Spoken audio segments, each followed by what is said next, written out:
Le siège du premier dimanche symbolise le pardon. Prions. Viens Seigneur Jésus, nous t'en prions. Accorde-nous la grâce du pardon, la force de nous réconcilier avec ceux qui sont sur notre droit et avec ceux qui sont loin. Pardonne-nous et aide-nous à s'éloigner du péché. Ne permets pas que le soleil se couche sur une rancune ou une colère dans nos cœurs. Toi qui vis et règnes avec Dieu le Père dans l'unité du Saint-Esprit pour les siècles des siècles. Amen. Merci.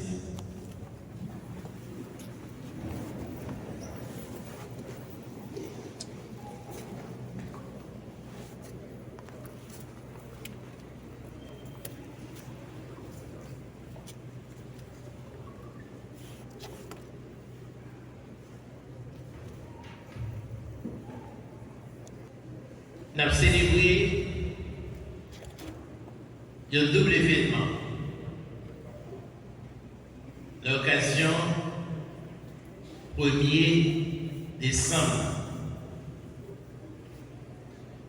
Un double événement parce que jeudi 1er décembre 1949. Moi, je prends naissance.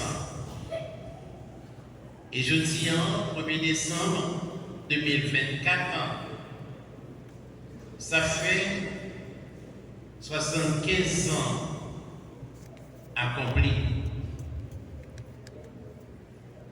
Deuxième événement, en ce 1er décembre, c'est l'ouverture d'une nouvelle année liturgique avec le premier dimanche de l'Avent. Tous les deux événements sont capables de rejoindre. Parce que quel que soit l'événement, Jean Saint-Augustin dit, tout est grâce. Parce que personne qui est même qui l'a avec nous, qui dit attendre à une telle coïncidence. 1er décembre 1949, 1er décembre 2024, 75 ans de naissance et ouverture de l'année liturgique C. Tout simplement, c'est une action de grâce. Tout simplement, c'est dire pour dire mon Dieu merci. Et à travers toute célébration, c'est l'occasion vraiment pour 10 l'année. Puisque je suis arrivé dans le diocèse de Fort-Liberté le 13 décembre 2014. Frère Maxime, je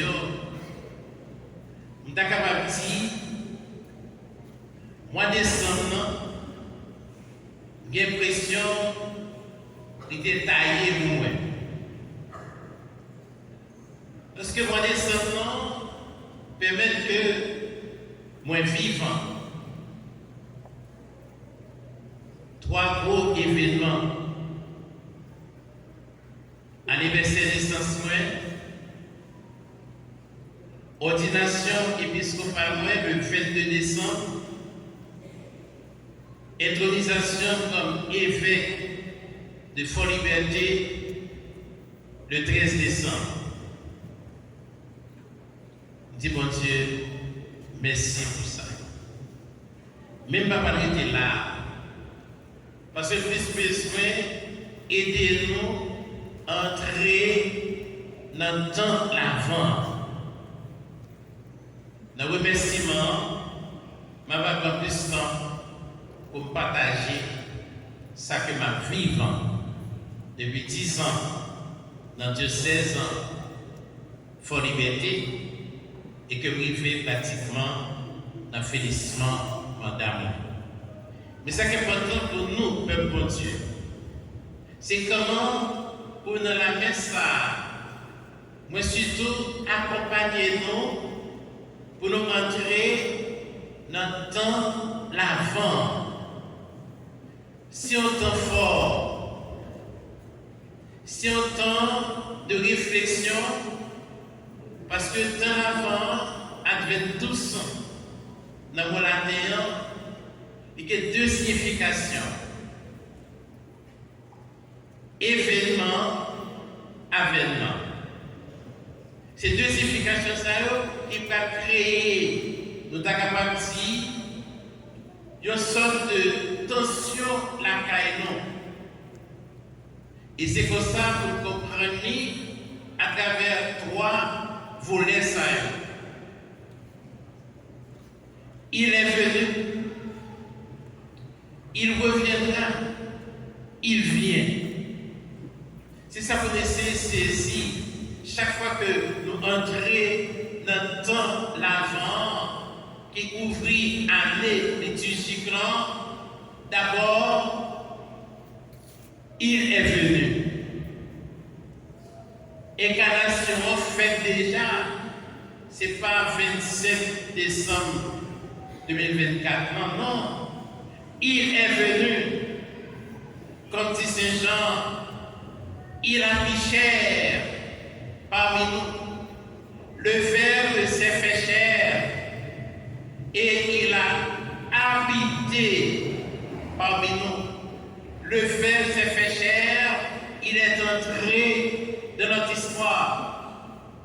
Jésus est l'un des nôtres. Il reviendra. Ce qu'on appelle la parousie.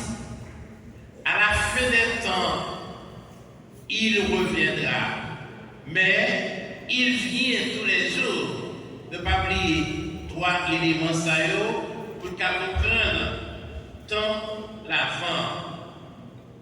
Il est venu, il reviendra, il vient. Et c'est ça que tant l'avant, il permet que nous entrions dans la tension ça. Comment faire de chaque situation, comment faire de chaque événement un avènement. La considération. Et c'est ça que dans l'avant, c'est tension ça que l'a créé la caïnon, en ce sens, comment faire d'un événement, et quel que soit événement que vous vivez là, quelle que soit situation que vous vivez là, comment faire de cet événement un avènement. Et c'est ça des fois pour nous obligés de corriger le langage. Il y a des gens qui disent qu'on allait payer tellement de troubles, tellement d'insécurité, et vous nous dit, est-ce que ça fait des Noël à ça? Non. Quel que soit l'événement, il y a un avènement. Quel que soit savoir vivant, Jésus capable d'entrer là-dedans. Et c'est ça le temps de l'avant. Permettre qu'il y ait une ouverture du cœur, qu'il y ait une ouverture de l'esprit pour saisir les opportunités que le Seigneur nous donne. Chaque événement, je le reprends, chaque événement peut être un avènement. Et c'est ça que ça qui marquait dans l'avant, c'est l'espérance. C'est l'espérance. L'espérance qui est une vertu théologale. Parce que l'espérance ne dépend pas de nous. Tout dépend de Dieu. Et c'est pas sans raison que Jésus, dans la prière qu'il quittait comme modèle toute la prière pour nous, dans cette demande, il y a une qui dit que ta volonté soit faite. Et c'est ça pour nous. Vivre le temps de l'Avent, c'est s'ajuster sur la volonté de Dieu. Vivre le temps de l'Avent nous aide chaque jour à reprendre cette demande de notre Père, que ta volonté soit faite. Et c'est comme ça, de l'Avent, c'est le temps de l'espérance. C'est la seule attitude que nous devons garder, l'espérance. Parce que l'espérance nous permet de persévérer sur le chemin encore obscur qui nous mènera au bonheur. L'espérance nous permet de persévérer. Parce que c'est ça la tentation. Nous tellement ouais difficultés devant nous. Nous tellement ouais obstacles devant nous. Nous tellement ouais épreuves dans la vie. Nous tellement ouais maladies. Dernier moment, on a fait réflexion. Ouais, il y a des quantités de monde. Il y a des quantités d'enterrement dans le dernier jour ça qui fait tant. Mais à côté, quantité de petits monde qui prennent des sens. De par conséquent, l'espérance fait nous sortir du négatif. L'espérance fait nous sortir du pessimisme. L'espérance nous fait sortir du fatalisme. Parce que c'est vrai, nous avons regardé des réalités, la vie, nous avons regardé des situations que nous vivons. Question fondamentale, est-ce que nous avons sorti dans cette situation ça? Est-ce que nous avons gagné la bataille? Et pourtant, comme dit l'apôtre Jean, la victoire est déjà assurée. Donc c'est ça l'espérance, vivre le temps de l'Avent, c'est une espérance à accueillir. On va répéter parole ça avec moi. Vivre le temps de l'Avent, c'est une espérance à accueillir. On dit ensemble. Vivre le temps de l'Avent est une espérance à accueillir. On dit encore.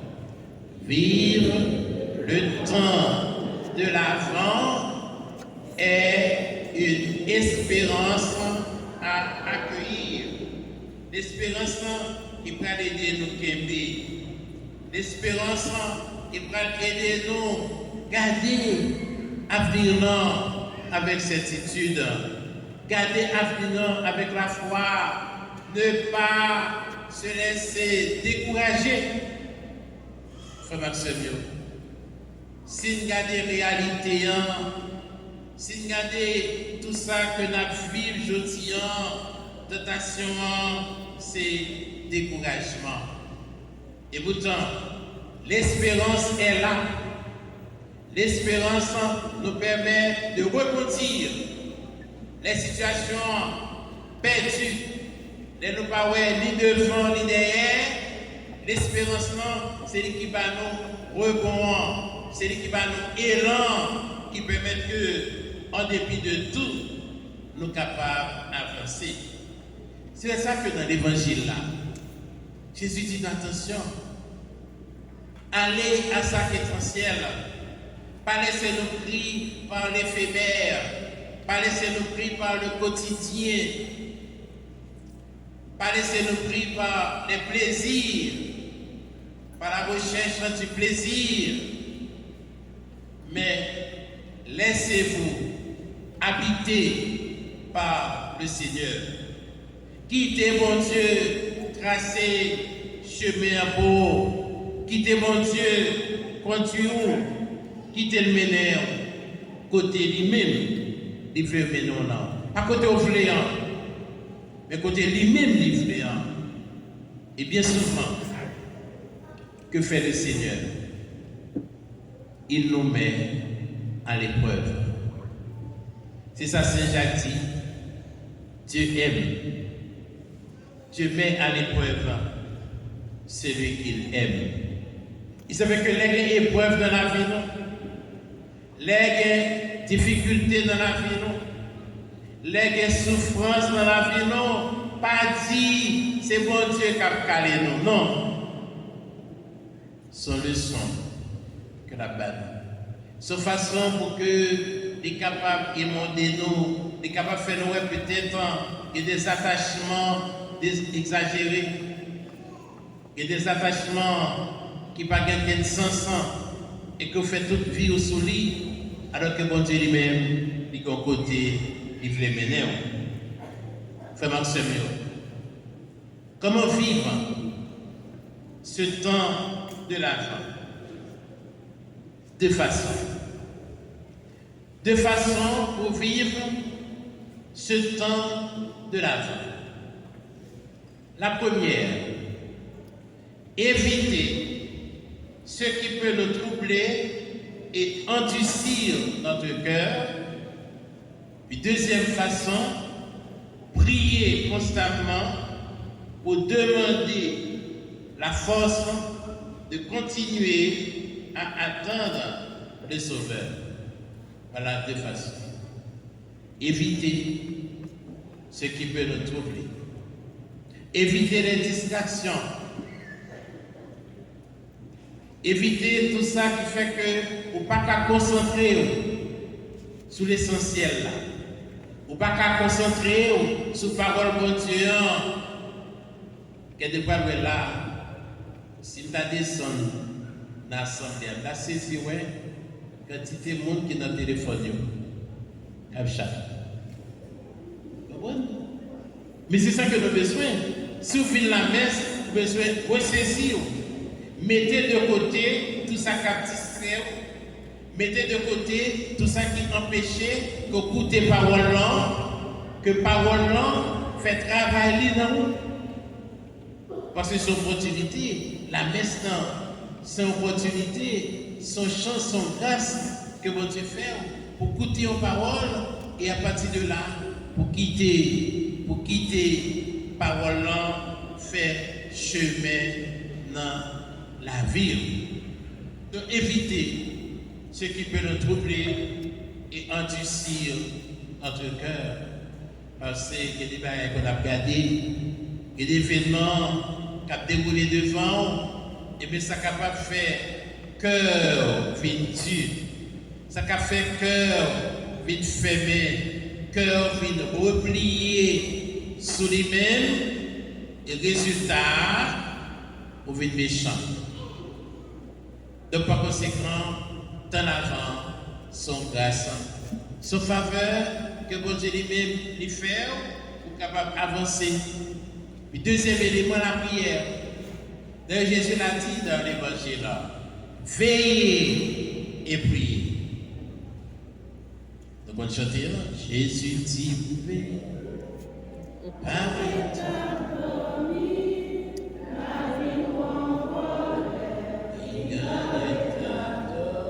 D'abord, encore, Jésus dit, veillez.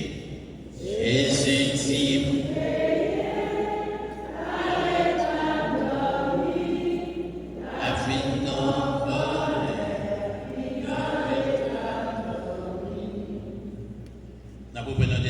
Jésus dit veillez, mais chantez-le avec plus de chaleur. Jésus dit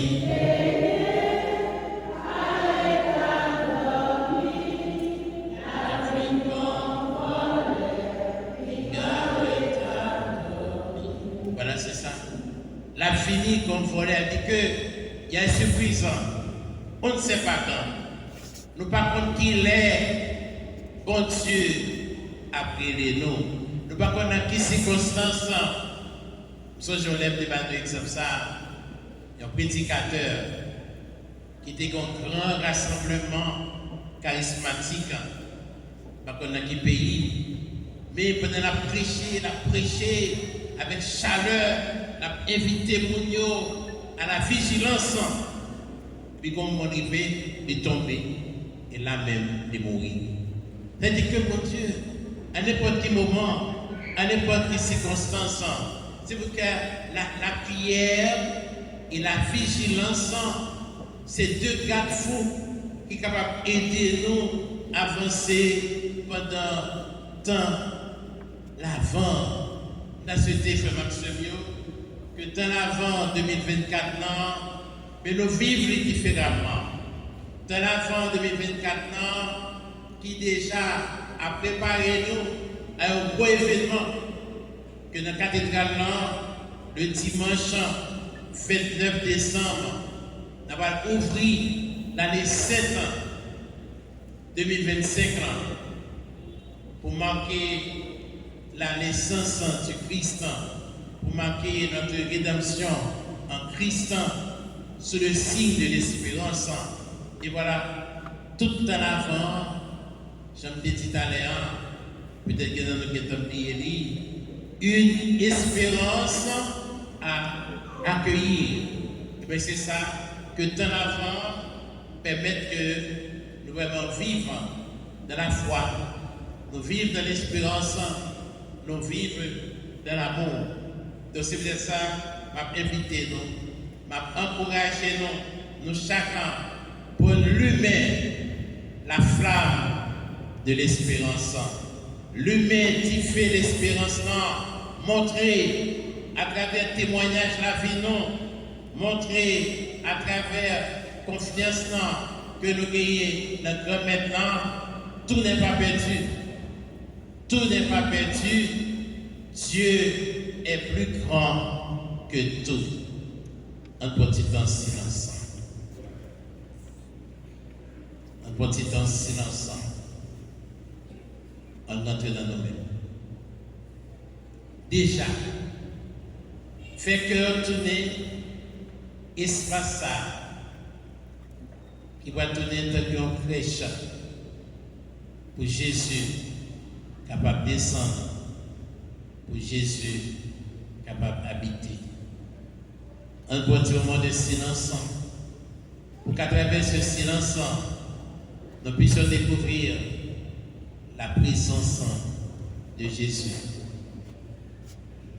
Il est venu, il vient, il reviendra. Il est venu, il vient, il reviendra. Amen.